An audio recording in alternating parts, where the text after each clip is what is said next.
This is a street in West Los Angeles. To break the direct heat and glare of the sun, an exterior design company installed this very expensive vertical garden of ABS containers and microtubing. A hand-turned valve regulates the water. Microtubing drips water to all the plants.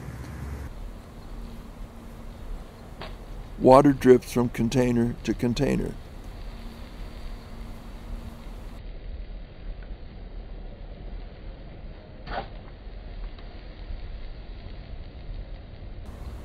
And all the water drips to the gravel below.